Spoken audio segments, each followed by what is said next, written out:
are going to start on the musculoskeletal system, and we're going to be assessing her joints and her muscle groups.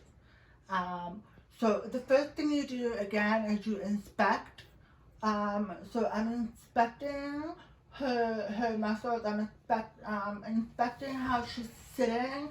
I am looking at her muscles. I'm looking for any obvious swelling or like redness or any deformities. Um, so that's what I'm looking for with inspection. Everything looks normal. So the first thing I'm going to do is I'm going to test her for her tone, her muscle tone. This is kind of a subjective finding. It's a little bit difficult without practice. But you can take somebody's hand and you can do what's known as a passive, passive rotation. I can move her arm easily, but she's cooperating slightly. She's resisting very slightly. So if she had any rigidity or spasmosis, like if somebody had Parkinson's disease, they wouldn't be able to do it. It would be too spasmodic. I Likewise, like if somebody was flaccid or in a coma, and they would just, it would be like a dead weight, like there would be no tone. But in general, you can see how she's sitting up, um, uh, straight and looking forward, and she's balanced. So even though she's not actively moving, the muscles are always working a little bit at all times. Um, so the first thing we're gonna do is we're gonna start with her hands, and I am going to take her hands and I am going to inspect her joints. I'm going to palpate her joints, her fingers. I am looking for any sort of nodule, any sort of calcaneous growth, redness, swelling, tenderness, um, and anything that may be not regular. This is a good time to check to see if somebody has osteoporosis or rheumatoid arthritis. You would feel the joints would be inflamed and they may be in pain. I'm checking her wrist. Alright, I'm gonna turn her wrist over, and I'm going to do a tap for a carpal tunnel. This is the medial um, line between the ulnar and the radial heads, and you pick up.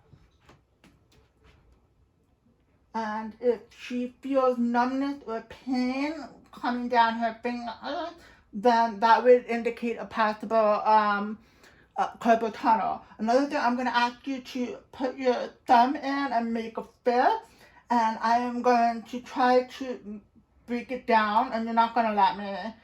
Alright? And if there was any pain or tenderness in this area, that could indicate something called desclavine tenosynovitis.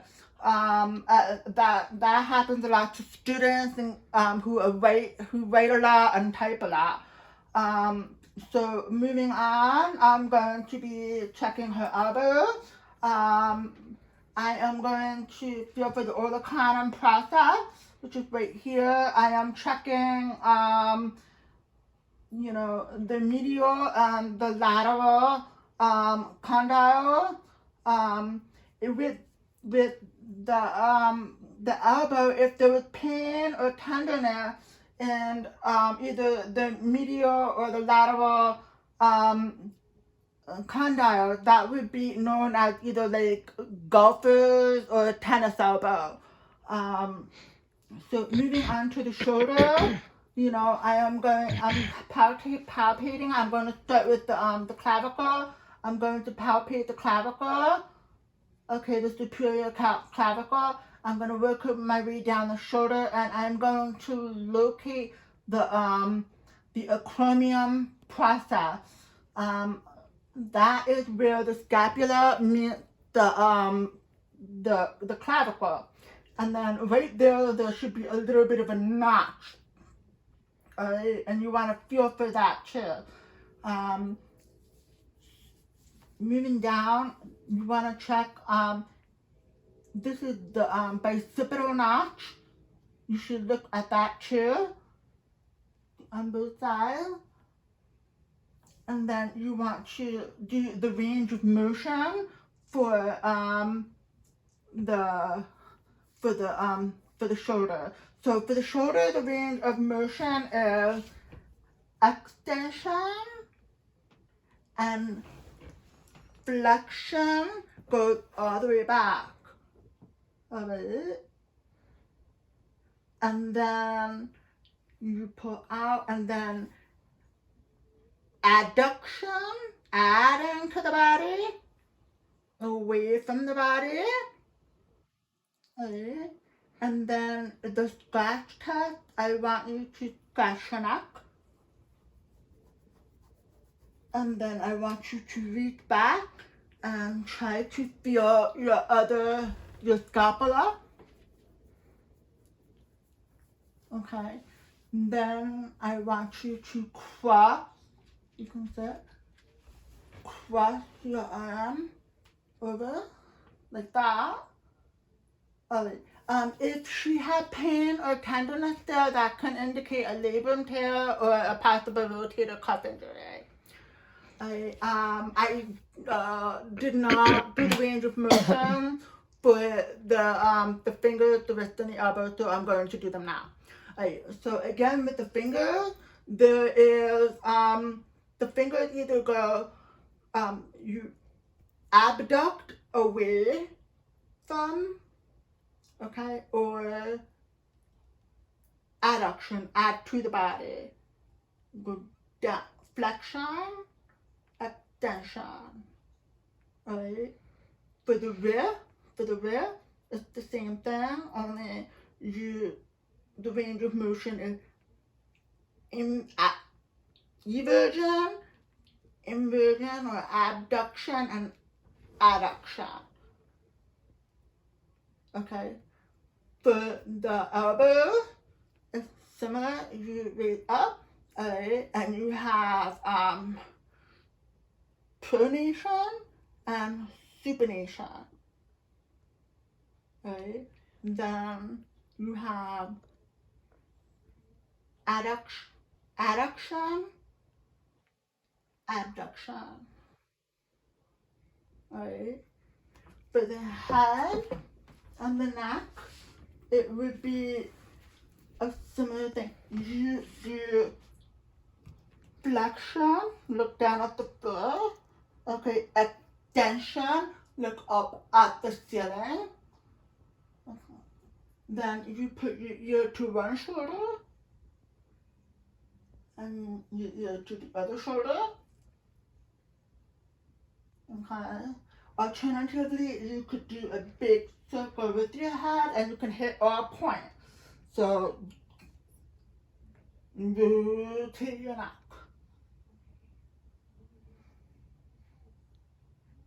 There you go. So now, another test I would like to show you is something called an Allen test. So I'm going to have you make a fist, and I am going to occlude both the radial and the ulnar artery.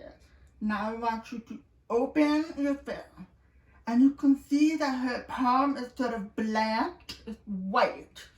Alright, so I'm going to take my finger off the radial pulse, and it pinks up again very quickly. Okay, so you're going to do that again.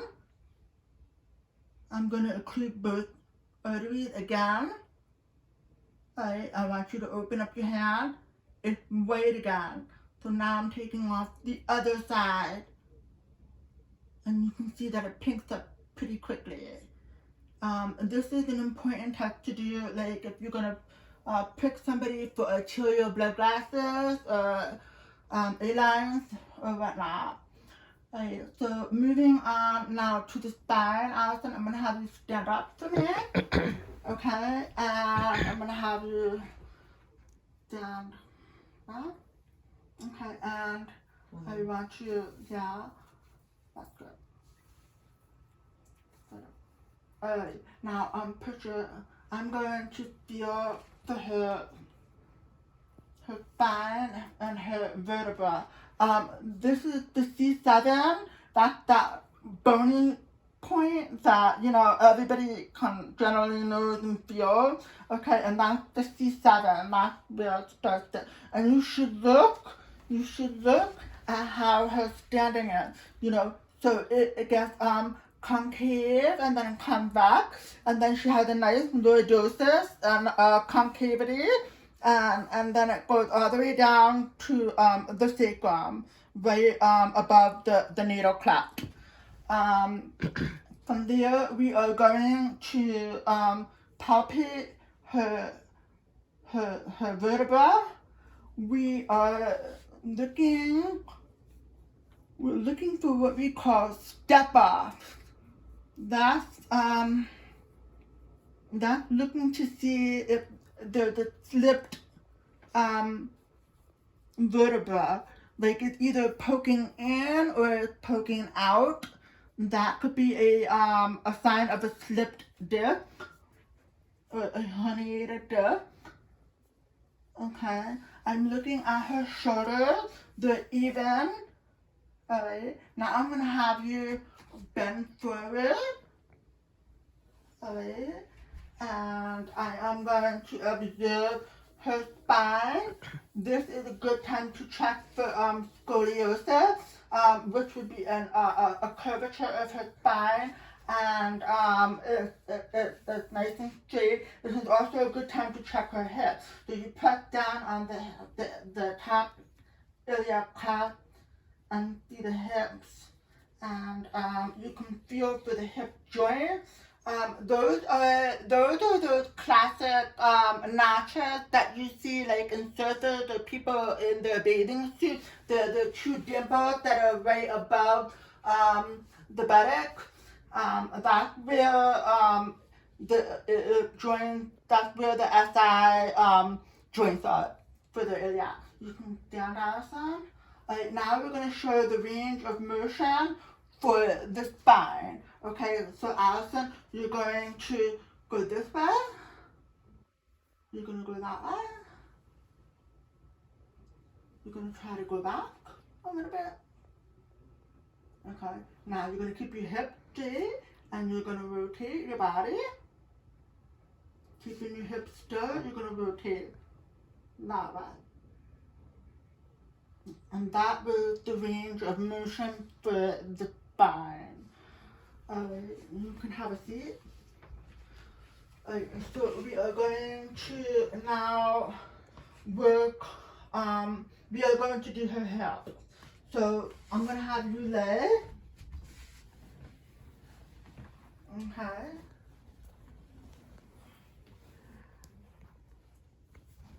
Alright, and I am going to do the range of motion for her hips. Again, you're going to have abduction and then adduction. Alright, you're going to also have internal rotation and then external rotation. And then Alyson, if you can lay on your stomach for a moment.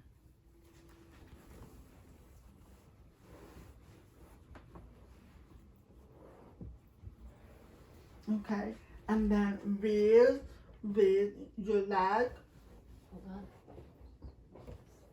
back as straight as you can at the hip. Alright, can you do the other one?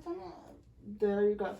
So that is the hip rotation. Okay, I'll then you can come back. But come towards me. And then what you're gonna do is you're going to palpate the hip. This is the greater trochanter muscle. You're going to feel the joints of the hip, the iliac cup, and then this is the notch and the buttocks. You should go easy there because if you have somebody with sciatica, this would be very uncomfortable for them. If they have any sort of radiation, so there's that notch in there. Okay, Alyson, you can come back up.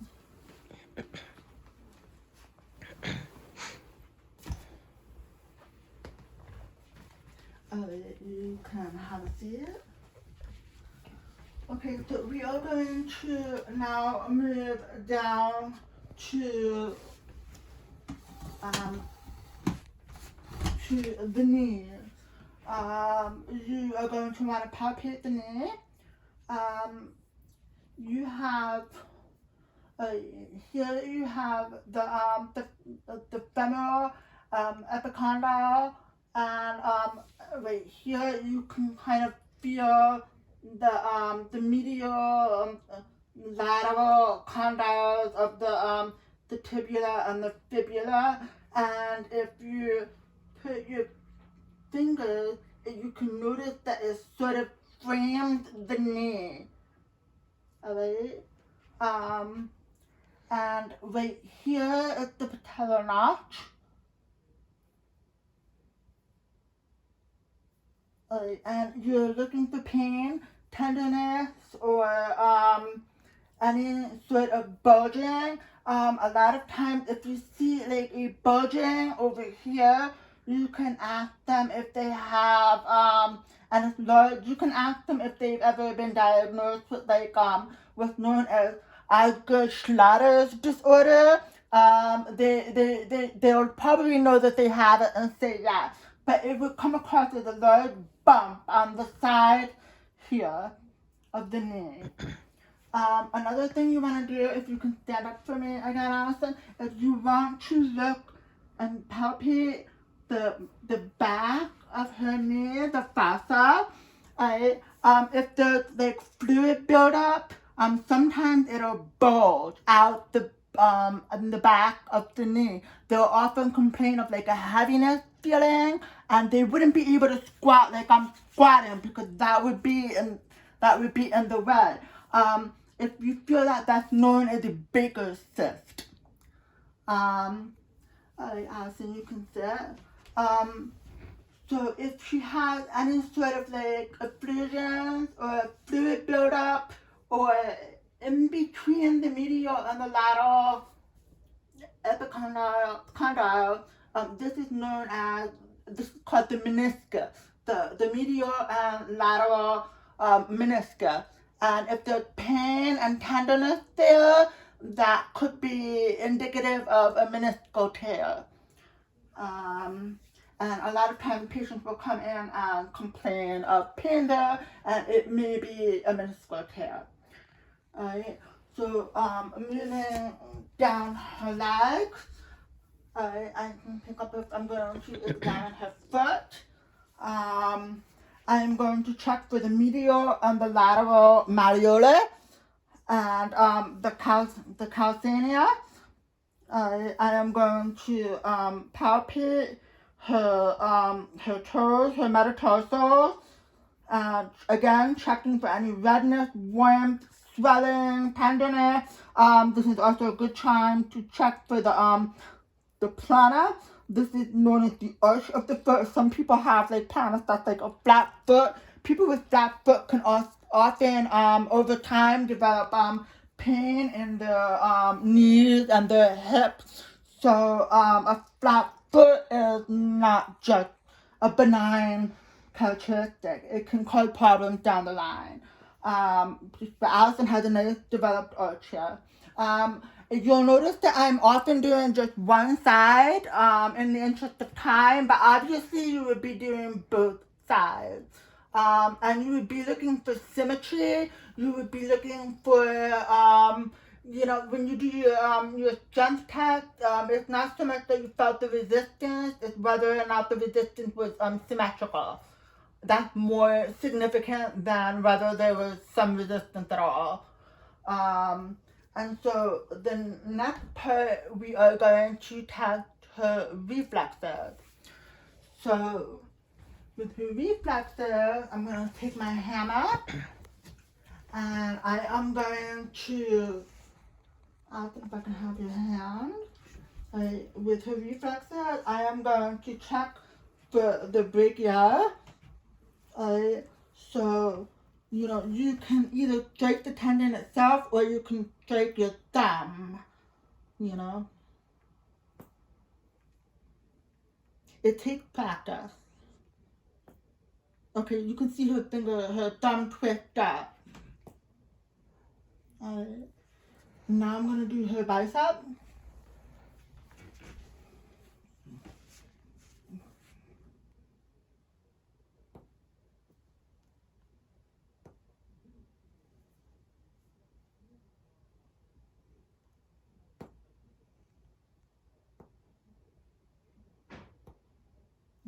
Her thumb should twist. I'm out of practice. Okay.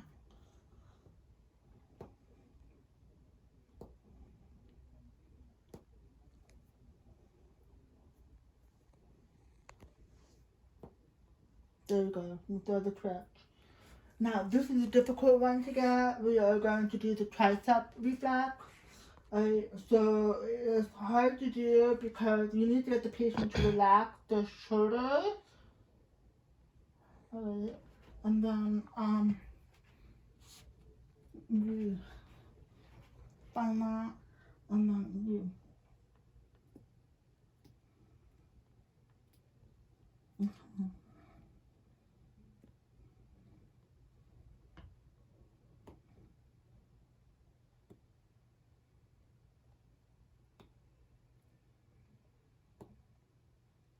Okay, you can see the twitching. I can feel the twitching in her bicep.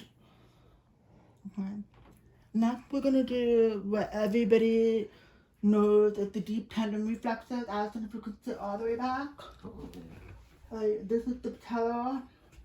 When you do the patella, you find the notch of the patella right there. You can feel it, and when you hit it, you're not gonna hit. You're basically using your wrist to sort of strike the tendon. There you go. Do this side.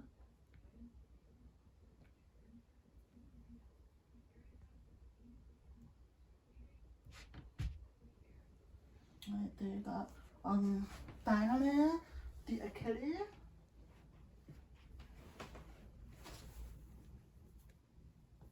Straight the back. Alternatively, you can have them sit on a chair and you can straighten that way.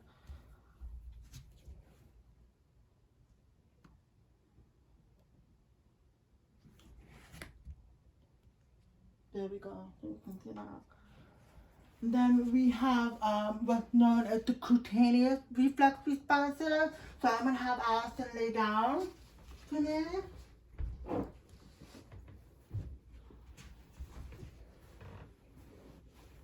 On your back.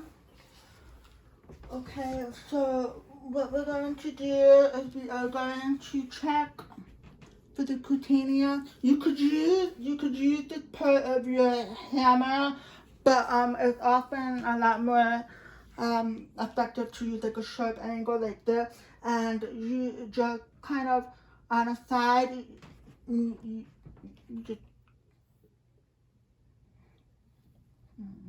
and you could see her muscles, her abdominal muscles kind of flex like that. You can see it flex. That is an abdominal reflex. Finally, I would like to show you the reflex known as Babinski's tap. Babinski's tap. This is very famous with children mostly, where you take the edge of your hammer and you do a curved line, like from the heel over to the foot. And you can see her plantar flexing.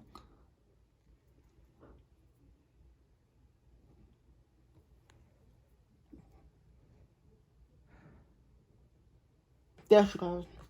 Plantar flexing. With children, your baby, your with a positive Babinski sign, their toes would flare and they would dorsiflex. But a plantar flexion is a normal sign in adults. And that concludes our musculoskeletal exam.